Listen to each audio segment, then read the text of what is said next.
వినగలిగిన చెవులు, గ్రహించగలిగిన మనసు మాకు అందరికి దయచేయి. మీ సన్నిధి భయము వనకు కలిగి క్రమముగా మర్యాదగా జరిగిన సహాయం చేయమని యేసుక్రీస్తు ప్రభు నామమున ప్రార్థిస్తున్నాను తండ్రి. ఆమేన్. ముందుగా మీ అందరికీ కూడా నా యొక్క ఈస్టర్ శుభాకాంక్షలు. ఈస్టర్ అనగా నేమి అనేది మనం ఇంతకు ముందు కూడా చూసుకున్నాం. గుర్తుంది ఎవరికన్నా? ఏంటిది? ఈ అంటే అసూయ, ఏ అంటే కోపం, ఎస్ అంటే వణుకు, ఈ అంటే కన్నీరు, ఈ శత్రుత్వం, ఆర్ నాశనం. వెరీ గుడ్, గుర్తు పెట్టుకున్నాడు, మంచిది. అందుకే దేవుని సన్నిధిలో వాక్యాన్ని నెమరు వేసుకుంటూ ఉండాలి. సరే, మరి ఒకసారి చూద్దాం. ఈ అంటే ఎనివి అంటే అసూయ. అసూయ. అసూయ అనేది మన జీవితాలలో ఉండకూడదు. అసూయ ఎముకలకు కుళ్ళు. నీ జీవితంలో అసూయ కలిగి ఉన్నట్లయితే అది ఏం చేస్తుందంటే నీ ఎముకలకు కుళ్ళు పడుతుంది. మాంసం కుళ్ళిపోతే మరలా వస్తుంది. ఎముక కుళ్ళిపోతే మరలా వస్తుందా? రాదు. కాబట్టి కుళ్ళిపోతే ఎముక అంతే, దాన్ని కట్ చేసేయాల్సిందే. కొంతమంది మనము చూస్తుంటాము, ఒక కాలు లేకపోతే రెండు అది చేతులలో అది పెట్టుకొని సంకలలో నడుస్తుంటారు కదా. ఏమైందంటే షుగర్ వచ్చి కాలు తీసేసినారంట. షుగర్ వచ్చిందంటే అర్థమైంది ఎముకకు వచ్చిందండి. ఎముకకు వచ్చిందంటే అర్థమైంది ఎముక కుళ్ళిపోయిందండి. కాబట్టి ఈ అసూయ అనేది మనిషి జీవితాన్ని కుళ్ళిపోయేటట్టు చేస్తుంది. ఈతు పత్రిక చూడండి, 3:3 ఈతు 3:3 చూడండి. ఎందుకనగా మనము కూడా మునుపు అవివేకములు అవిధేయులమును మోసపోయిన వారమును నానా విధములైన దురాశలకును రోగములకును దాసులమయ్యుండి దుష్టత్వమందును అసూయయందును కాలం గడుపుతూ అసహ్యమై ఒకరినొకడు వేసించుకొనుచుంటిమి గాని. చూసారా ఏ విధంగా ఉన్నారట మునుపు? ఏ విధంగా ఉన్నారు మునుపు? చెప్పండి. అవిధేయులను మోసపోయిన వారను నానా విధములైన దురాశలకు భోగములకు దాసులై ఉండి దుష్టత్వమునందు అసూయ ఎందు కాలం గడుపుతున్నారు. దుష్టత్వం అంటే చెడుతనమందు మరియు అసూయ ఎందు ఏం చేస్తున్నారట? కాలము గడుపుతూ ఉన్నారు.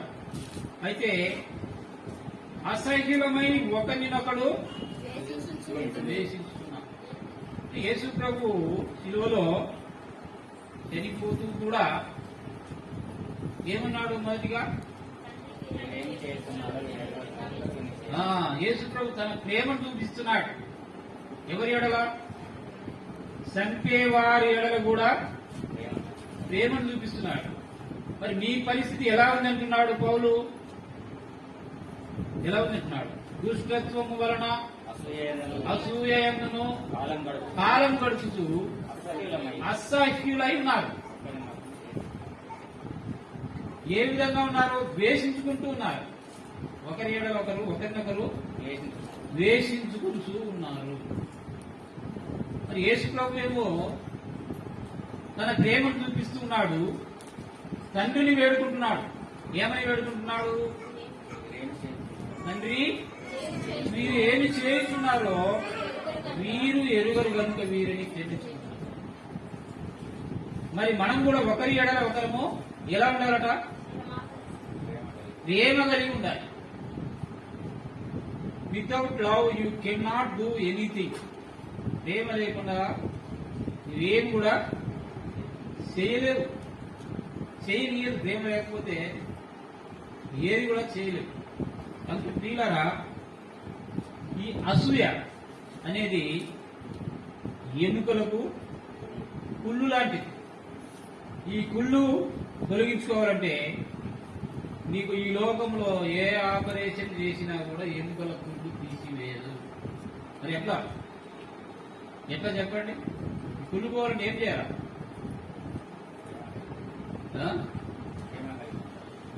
ఈ కుళ్ళు పోవాలంటే మందు కావాలి కదా. ఈ మందు కావాలంటే చూడండి, మొదటి యోహాను పత్రిక 1వ అధ్యాయము 7వ వచనం, సెకండ్ హాఫ్ చదవండి. మనం అన్యోన్య సహవాసం గలవారమై ఉండుము. అప్పుడు ఆయన కుమారుడైన యేసు రక్తము అప్పుడు ఆయన కుమారుడైన యేసు రక్తము ప్రతి పాపము నుండి మనలను పవిత్రులుగా చేయును. మందు అండి ఇది. నీ అసూయకు మందు ఏమిటి? మందు యేసు రక్తం. యేసు రక్తము ప్రతి పాపము నుండి కడిగి పవిత్రపరుస్తుంది. హాస్పిటల్కి పోతే మందు తింటే పవిత్రమవుతామా? చెప్పండి, అవుతామా? మరి ఎట్లా పవిత్రమవుతామో? యేసు రక్తము వలననే. యేసు రక్తములో నీ పాపము కడగబడాలి. కడగబడినప్పుడే నీవు పరిశుద్ధపరచబడతావు. నీలో ఉన్న ఆ కుళ్ళు, ఎముకలు కలిగిన కుళ్ళు అంటే అసూయ పోతుంది. లేకపోతే అసూయ పోదు. తర్వాత రెండవదిగా మనం చూసినట్లయితే ఏంటి? యాంగ్రీ. సెకండ్ లెటర్ ఏ అంటే యాంగ్రీ. యాంగ్రీ అంటే కోపము. చూడండి, కొలసీలకు రాసిన పత్రిక కొలసి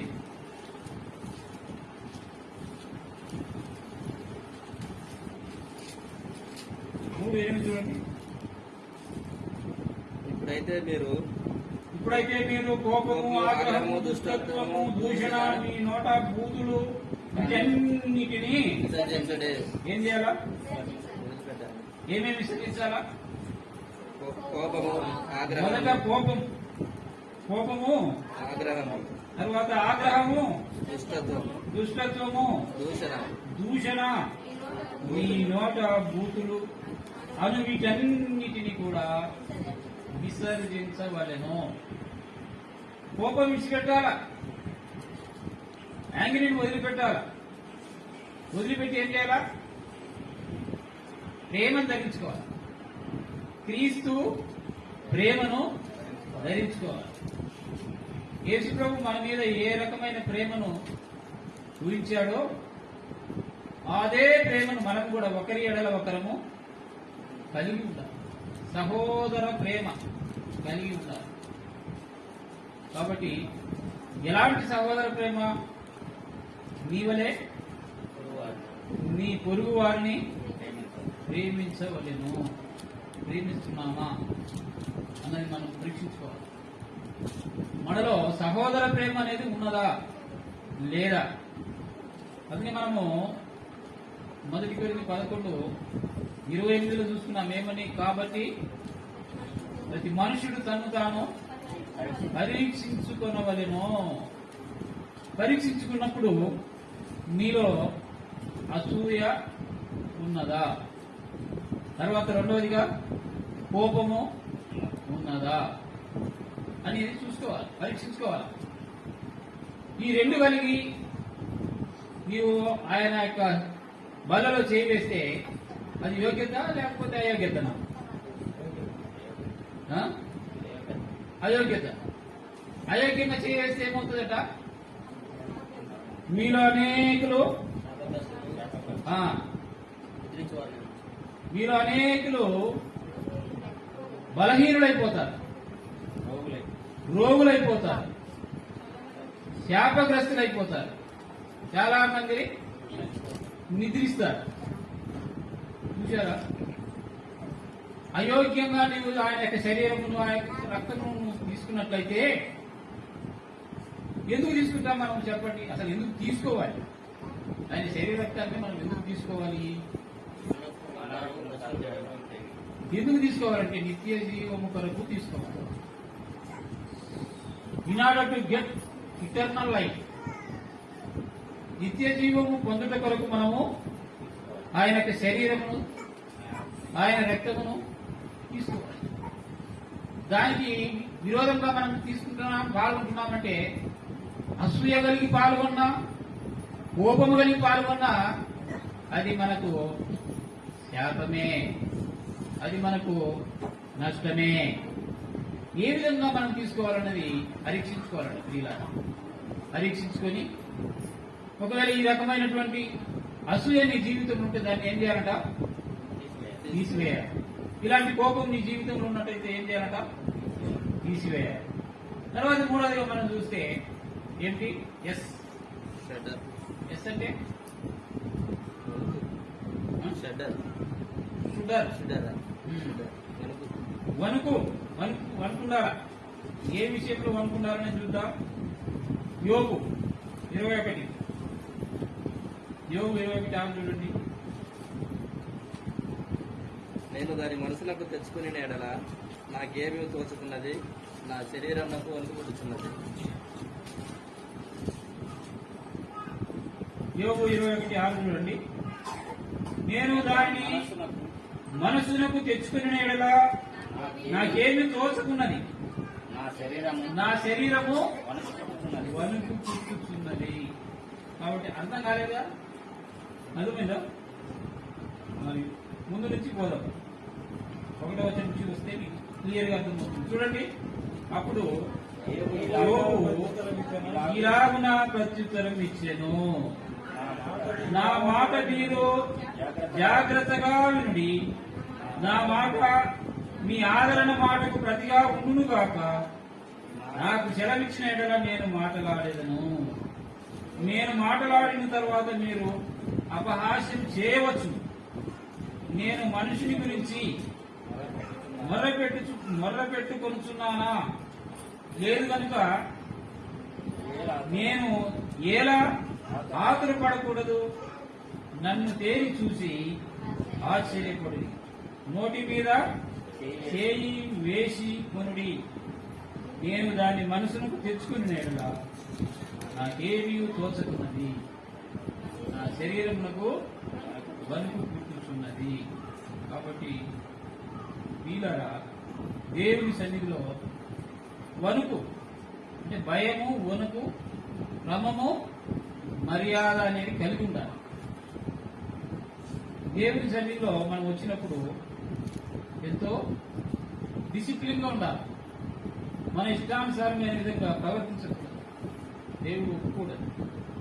దేవుని సన్నిధిలో దేవుడు దానిని మెచ్చడు. కనుక వణుకు ఉండాలి మనకి. వణుకు ఎప్పుడు వస్తుంది చెప్పండి? భయం వేసినప్పుడు వణుకు వస్తుంది కదా. భయం ఎప్పుడు వస్తుంది? తప్పు చేసినప్పుడు వస్తుంది. కాబట్టి మనం తప్పు చేస్తే మనకు భయం వస్తుంది. ఆ భయం వలన వణుకు పుడుతుంది. కనుక ప్రియులారా, ఆ వణుకు విడవాలి అని అంటే ఏం చేయాలంట? ఏం చేయాలి? భయము, తప్పు చేయకూడదు, భయపడకూడదు, వనక పరీక్షించుకోవాలి. తర్వాత లెటర్ ఏంటండి? పి అంటే టియర్స్. టియర్స్ అంటే కన్నీరు. టియర్స్ అంటే కన్నీరు. కాబట్టి యోవేలు 2:12 చూడండి.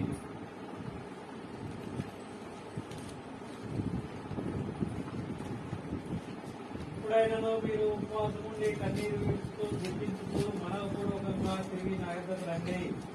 ఏ యెహోవా వాక్కు. ఏం చేయాలంట? ఇప్పుడైనా ఇప్పుడైనను కన్నీరు విడుస్తూ మీరు ఉపవాసం ఉండి కన్నీరు కన్నీరు విడుచుచు దుఃఖించుతూ దుఃఖించుచు మనపూర్వకంగా తిరిగి నా యొద్దకు రండి. ఇదే యెహోవా వాక్కు. ఇప్పుడైనా అంటే ఇప్పుడైనా అంటే ఏంది? ఇప్పుడైనా అంటే అంతకుముందు ఏదో చేసినారనమాట. ఏం చేసినారు? ఏదో తప్పు చేసినారు. కాబట్టి ఆ క్షమాపణ, తప్పుకు క్షమాపణ పొందాలి అని అంటే ఏమంటారు? ఇప్పుడైనా తప్పు ఒప్పుకోరా అంటారు కదా. అదేవిధంగా ఇక్కడ మరి తెలియజేస్తున్నాడు ఏమని? ఇప్పుడైనా మీరు ఉపవాసం నుండి కన్నీరు విడుచుచు దుఃఖించుచు మనపూర్వకంగా తిరిగి నా యొద్దకు రండి. వస్తే ఏమవుతుందంట?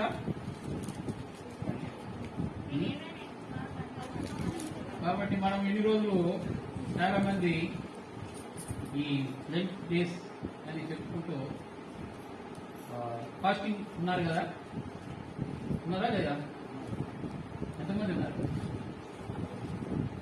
ఉంటే మరి ఇప్పుడైనా నువ్వు ఉపవాసం ఉండమంటున్నాడు ఇక్కడ. అంటే నువ్వు ఇప్పటి వరకు నువ్వు ఉపవాసము కాదనే కదా, సరైన విధానంగా ఉండలేదనే కదా. మీరు పరీక్షించుకోవాలి. నా ఉపవాసం మంచిదా కాదా, నేను ఇన్ని రోజులు ఉపవాసం ఉన్నాను అని పరీక్షించుకోవాలి. ఎలా పరీక్షించగలుగుతాము? నేను చేసిన పని నాకు గుర్తుంటుందా? కదా కదా. ఏం చేశాను? తప్పు చేసినా మంచి చేసినా నాకు గుర్తుంటుంది. మంచి చేసినా అందరికీ చెప్పుకుంటా. ఏమని చెప్పుకుంటా? నాది వినాలని అందరూ. నేను మంచి చేసినా, గొప్ప పని చేసినా అని దాన్ని 10 మందికి చెప్పుకుంటా. చెడ్డ పని చేసి చెప్పుకుంటామా? ఎవరైనా వచ్చి ఈ పని చేసిన అంటే నువ్వు అంటే నేను కాదు, నేనేమి చేసిన అంటారా? అదేవిధంగా పిల్లరా, మరి ఒక ఛాన్స్ ఇస్తున్నాడు దేవుడు. ఇప్పుడైనా అంటే మరి ఒక chance. God has given one more chance to you. దేవుడు నీకు మరి ఒక ఛాన్స్ ఇస్తున్నాడు. ఏమని? మీరు ఉపవాసం ఉండండి. ఉపవాసం ఉండి ఎలా చేయాలన్నా? కన్నీరు విడిచాలి, దుఃఖించాలి, మన పూర్వకంగా నా యొద్దకు రండి. బలవంతంగా రావద్దు, బలవంతంగా రాకూడదు. మనపూర్వంగా రావాలి, హృదయపూర్వకంగా దేవుడి సన్నిధికి రావాలి. అంతేగాని ఎవరో ఏదో అనుకుంటారని బలవంతం పెడితే వచ్చినామని అది ఉండకూడదు. It is not at all good. అది ఎంత మాత్రం కూడా మంచిది కాదు. దేవుని సన్నిధిలో మనపూర్వకంగా నీవు ఆయన సన్నిధికి రావాలి. అది చదవండి. ఈ దేవుడైన యెహోవా కరుణా వాత్సల్యములు గలవాడును, శాంతమూర్తుడును, అత్యంత కృపగలవాడునై ఉండి తాను చేయనుద్దేశించిన కీడు చేయక పశ్చాత్తాపడును గనుక మీ వస్త్రములను కాక మీ హృదయములను చింపుకొని ఆయన ప్రతి తిరుగుడి.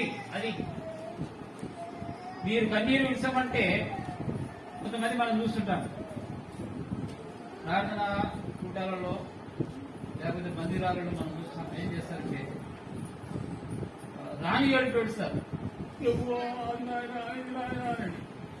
మళ్ళా వెంటనే మామూలు ఇంటికి వచ్చేస్తారు. అంటే హృదయపూర్వకంగా ఏడుస్తున్నారా? అందరు చూడాలి, వచ్చిన వాళ్ళందరూ అబ్బా ఆయన ఏమి ఏడ్చి ప్రార్థన చేసినాడు. దాన్ని ఏమంటారంటే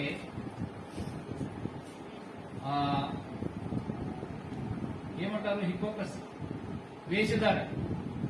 వేషధారణ ఉండకూడదు. అందుకే యేసు అనేక సార్లు తన ఉపమానాలలో వినడానికి వచ్చినటువంటి వారిని ఉద్దేశించి మాట్లాడతారు. అయ్యో వేషధారులారా అని సంబోధిస్తారు.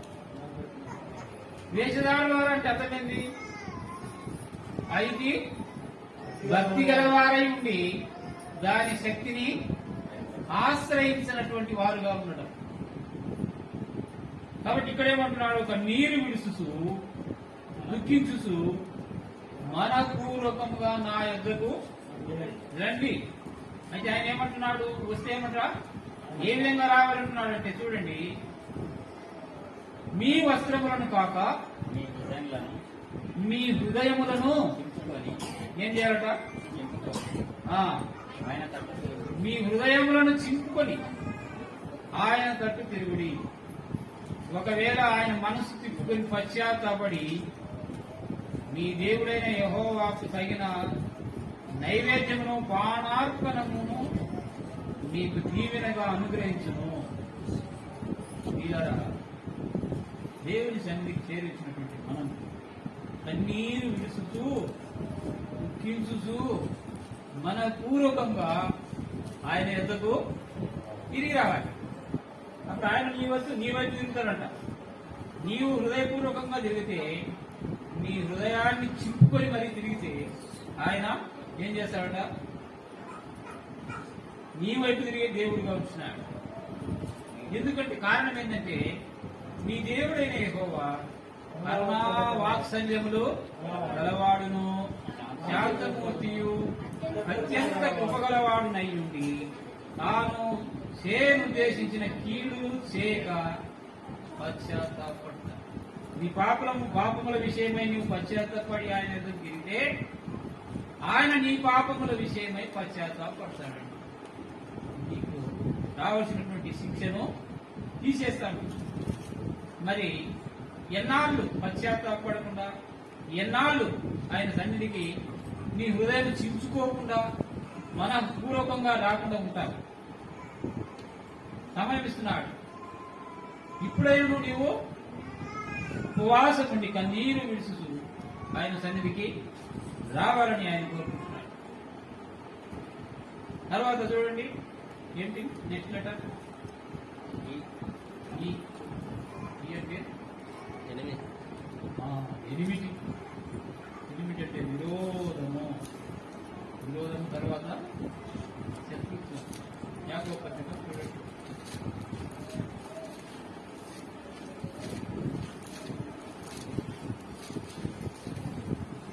యాకోబు పత్రిక 4:19. సహోదరులారా, ఒకరికి విరోధంగా ఒకడు మాటలాడకుడి. తన సహోదరునికి విరోధముగా మాట్లాడి తన సహోదరునికి తీర్పు తీర్చువాడు ధర్మశాస్త్రమునకు వ్యతిరేకంగా మాట్లాడి ధర్మశాస్త్రమునకు తీర్పు తీర్చుతున్నాడు. నీవు ధర్మశాస్త్రమునకు తీర్పు తీర్చిన ఎడల ధర్మశాస్త్రంలో నెరవేర్చు వాడవు కాక న్యాయము విధించువాడవు అయితివి. కాబట్టి ఇక్కడ మనం చూసినట్లయితే, సహోదరులారా, ఒకరికి ఒకడు విరోధముగా మాట్లాడకూడదు. ఏం చేయకూడదంట, ఒకరికి ఒకడు విరోధముగా మాట్లాడకూడదు. అంటే అదేంటి, ఒకటి ఏడలో ఒకరు శత్రుత్వము కలిగి ఉండకూడదు. శత్రుత్వం అనేది కలిగి ఉండకూడదు. చూడండి దీంట్లోనే 4వ వచనం చూడండి. 4వ వచనం పైన, విచారులారా ఈ లోక స్నేహము దేవునితో వైరమని మీరు ఎరుగరా? కాబట్టి ఈ లోకముతో స్నేహము చేయకూడను, వాడు దేవునికి శత్రువు.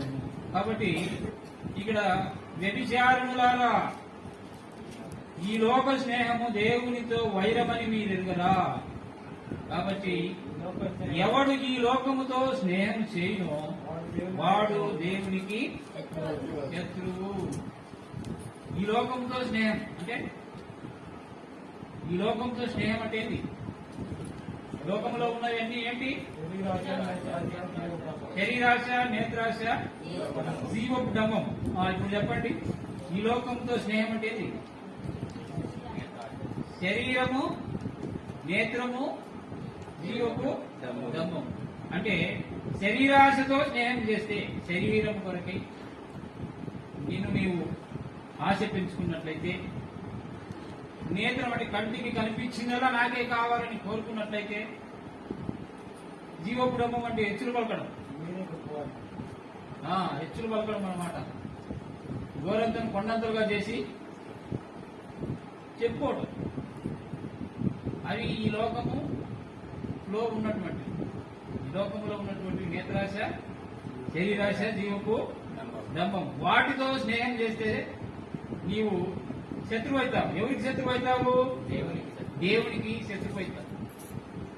కాబట్టి ఇంత బతికి ఇంచెనకబడి చచ్చినట్టు సామెత ఇది. ఇంత బతికి ఇంచెనకబడి చచ్చినట్టే అవుతుంది. కనుక ఇంత విశ్వాసం అని చెప్పుకుంటూ ఈ దేవునికి శత్రుత్వముగా, దేవునికి విరోధంగా మనం ఉన్నట్లయితే ఏం ప్రయోజనం చెప్పండి? ఏమైనా ప్రయోజనం ఉందా? ఏం ప్రయోజనం లేదు. నామకారణంగా మనం ఎన్ని రోజులున్నా, నామకాల స్థితిలో ఎన్ని రోజులు కొనసాగినా దేర్ ఇస్ నో యూస్. ప్రయోజనం అనేది ఉండదు. కాబట్టి పరీక్షించుకోవాలి. దేవుని సన్నిధికి వచ్చినప్పుడు మన జీవితాన్ని మనము పరీక్షించుకొనవలెను. ఇంకేముంది? లాస్ట్ లెటర్ ఆర్ అంటే రైజ్. చూడండి, లూకాసు వార్త పక్కనే ఉంటుంది, 24వ అధ్యాయం 24, 46. క్రీస్తు శ్రమపడి మూడవ దినాన మృతుల్లో నుండి లేచిననియు యెరూషలేము మొదలుకొని క్రీస్తు శ్రమపడి 3వ దినమున మృతులలో నుండి లేచుననియు. లేచినాడు ఆయన. మనం కూడా లేయాలి. ఇప్పుడు దేని నుండి లేయాలండి? దేని నుండి లేయాలండి? ఇప్పుడు దాకా మనము 4 లెటర్లు చూసుకుంటూ వచ్చాము. మొదటి లెటర్ ఏంది? ఎనిమి. అసూయ నుండి లేవాలి, కోపము నుండి లేవాలి, వనకు, కన్నీరు, శత్రుత్వం నుండి లేవాలి. అప్పుడే నువ్వు నీ జీవితంలో సంపూర్ణమైన ఈస్టర్ పండుగను సెలబ్రేట్ చేసినటువంటి వాడు అవుతారు. లేకపోతే ఈ చేసినట్టు కాదు. Rise from envy, angry, shudder, tears and enmity. అదే ఈస్టర్ కదా, అవునా కదా? కాబట్టి మనము చదువుకున్నటువంటి లేఖన భావనానికి వచ్చినట్లయితే కొరింథీయులకు రాసిన పత్రిక 15వ అధ్యాయము 54 చదవండి.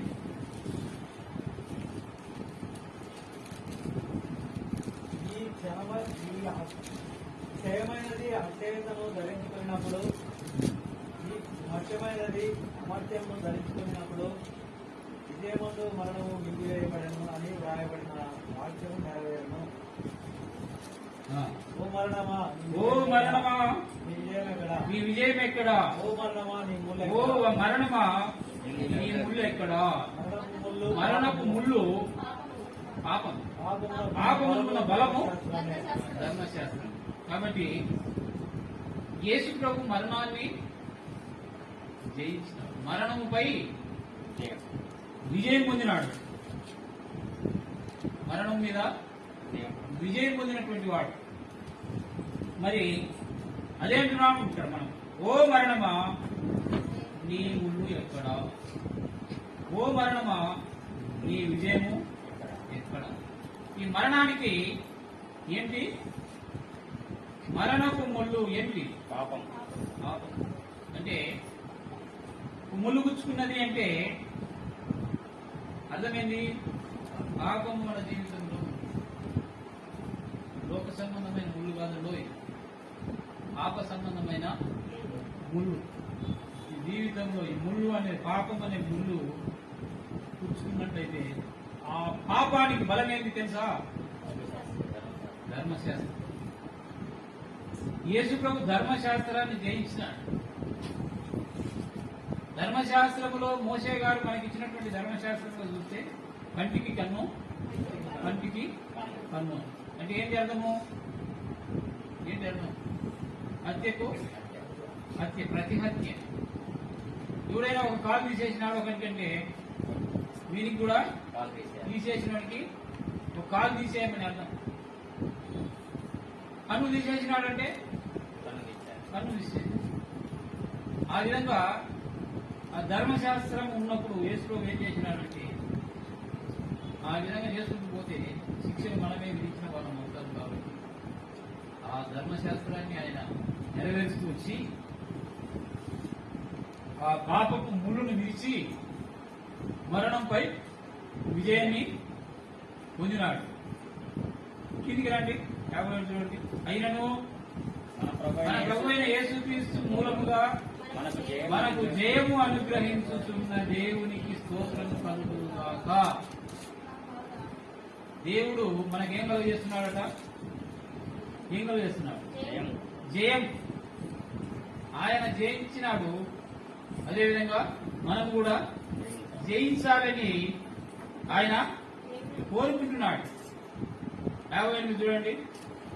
కాగా నా ప్రియ సహోదరులారా, మీ ప్రయాసము ప్రభువునందు వ్యర్థము కాదని ఎరిగి తిరులను కదలని వారును ప్రభు కార్యాభివృద్ధి యందు ఇవన్నీ గాక చాలా ప్రాముఖ్యమైన చూడండి. ఇవన్నీ గాక విశ్వాసమను డాలు పట్టుకోండి, దానితో మీరు దుష్టుని అగ్ని బాణములన్నిటిని ఆర్పుటకు శక్తివంతులగుదురు. డాలు డాలు అంటే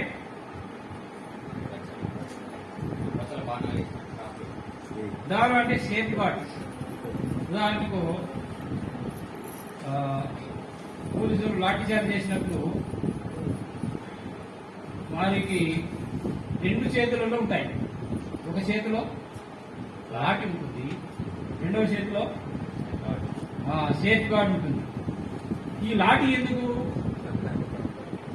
లాఠీ ఎందుకంటే శత్రువును కొట్టడానికి.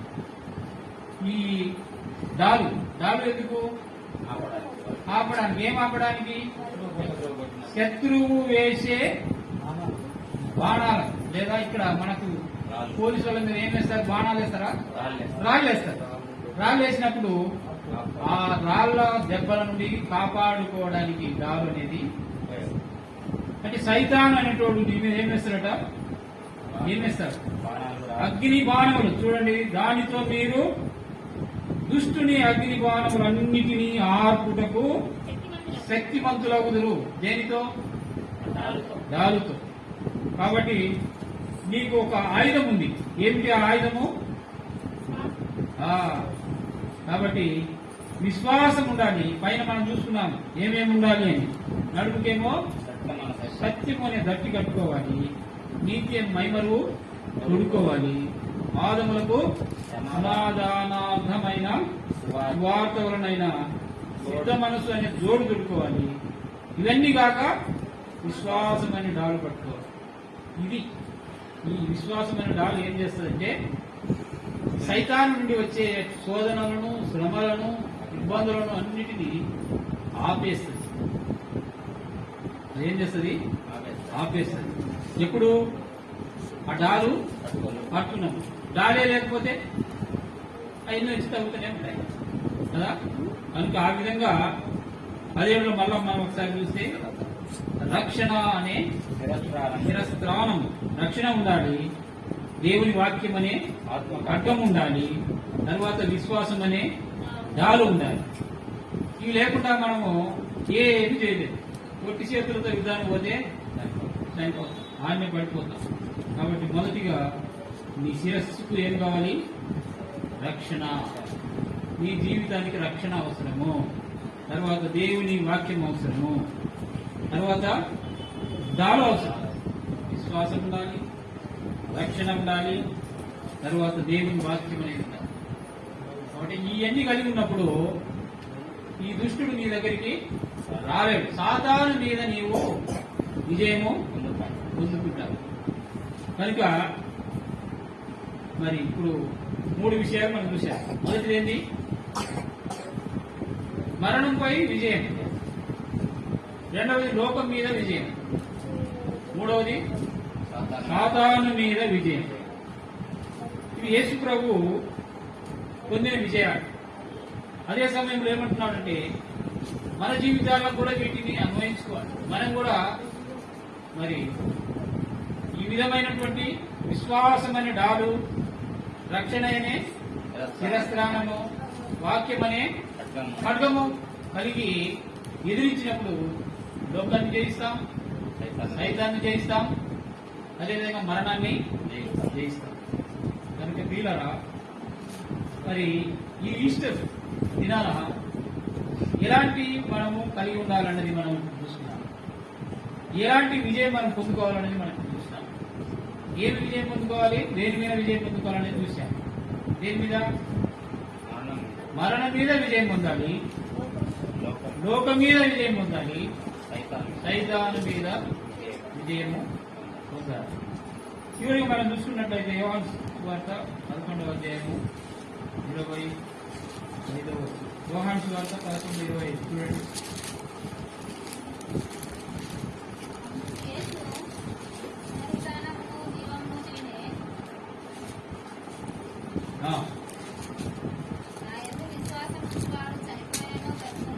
అందుకు యేసు పునరుత్థానమును జీవమును నేనే, నా యందు విశ్వాసం ఉంచువాడు చనిపోయినను బ్రతుకును.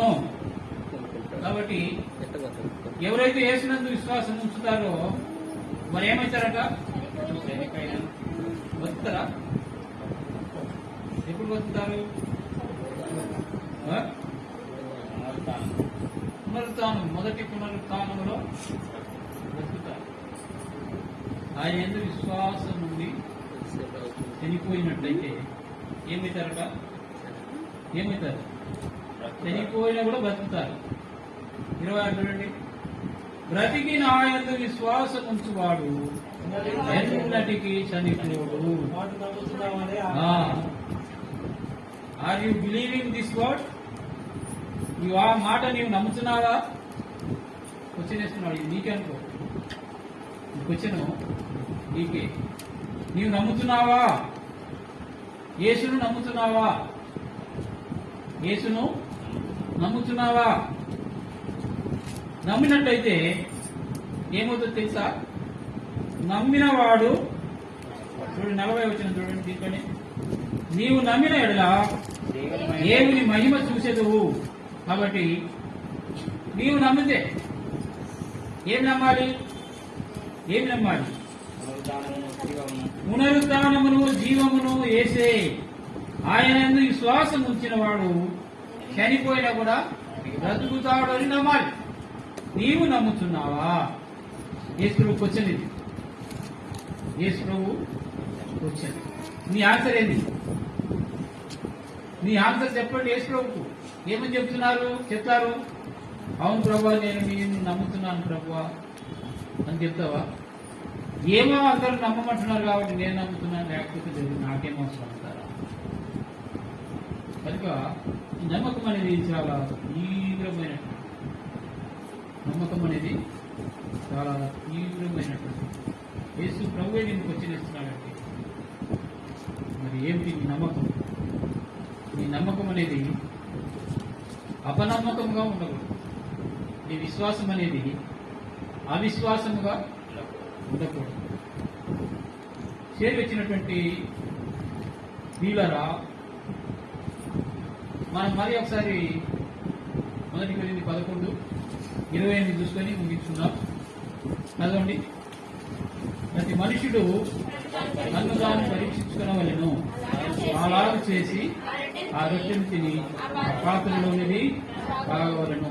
పునరుత్థాన దినమందు చేరి వచ్చినటువంటి ప్రియులారా, ముందు పరీక్షించుకోండి. ప్రతి మనుషుడు కూడా పరీక్షించుకోవాలంటున్నాడు. ఏం పరీక్షించుకోవాలి అన్నట్టయితే ఈ యోహాను సువార్త 11:26 ఉన్నటువంటి వచనాన్ని మనం పరీక్షించుకోవాలి. ఏమని పరీక్షించుకోవాలి? బ్రతికి నా యందు విశ్వాసముంచు ప్రతి వాడు ఎన్నటికీ చనిపోడు. ఈ మాట నమ్ముతున్నావా? నేను అడుగుతున్నాను, నమ్ముతున్నావా? పరీక్షించుకో. ఈ నమ్మకం ఏ విధంగా ఉంది అనేది పరీక్షించుకో. కాబట్టి ఈ బ్రతికి విశ్వాసం ఉంచడం అంటే చనిపోయిన తర్వాత నీవు మరి ఎన్నటికీ మరలా తిరిగి లేస్తావు కదా. చనిపోయిన ప్రతి మనిషి కూడా తిరిగి లేస్తాడు. లేస్తాడా లేడా? లేచినటువంటి వాడు మరలా ఎప్పుడు కూడా చనిపోడట. ఎందుకు చనిపోడు? చూడండి 5:24 యోహాను సువార్త 5:24.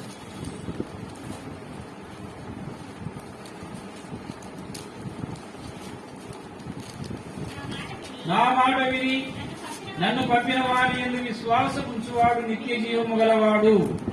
వాడు తీర్పులోనికి రాక మరణములో నుండి జీవములోనికి దాటి ఉన్నాడని నీతో నిశ్చయముగా చెప్పుచున్నాను. కాబట్టి నా యందు విశ్వాసం ఉంచిన వాడెన్నటికీ చనిపోడు. చనిపోయినా తిరిగి బ్రతుకుతాడు.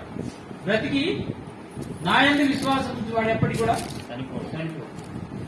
అది ఇది పరలోకంలో ఎప్పటికి కూడా చనిపోయినటువంటి విషయం. ఎలాగంటే నా మాట విని నన్ను పంపిన వాని యందు విశ్వాసం ఉంచువాడు నిత్య జీవం గలవాడు. వాడు తీర్పులోనికి రాక మరణములో నుండి జీవములోనికి దాటి. కాబట్టి తీర్పు అనేది ఉండదు. ఎవరికి ఉండదు? ఆయన యందు విశ్వాసం ఉంచిన వారికి. ఈ మాట నమ్ముచున్నావా అని అన్నాడు. అవును ప్రభు, నేను నమ్ముచున్నాను, ఈ మాటకు కట్టుబడి ఉన్నానంటే తీర్పు అనేది ఉండదు. తీర్పు దాటి ఎక్కడికి పోతాడు? జీవంలో పరలోకంలోనికి ప్రవేశం. అప్పుడు దాకా వీళ్ళరా మరి మనం పరీక్షించుకో. ఏ విధంగా మన విశ్వాస జీవితం నేడు చేరి వచ్చినటువంటి మనం ఏ విధంగా ఈ ఈస్టర్ను సెలబ్రేట్ చేసుకుంటున్నాం? లోకము చేసుకున్నట్టే మనం చేసుకుంటున్నామా? ఆత్మ సంబంధమైన విధంగా మనము ఈస్టర్ సెలబ్రేట్ చేసుకుంటున్నాము అన్నది మనల్ని మనం పరీక్షించుకోవాలి. అందరూ మోకరించండి, ప్రార్థన చేసుకుందాం.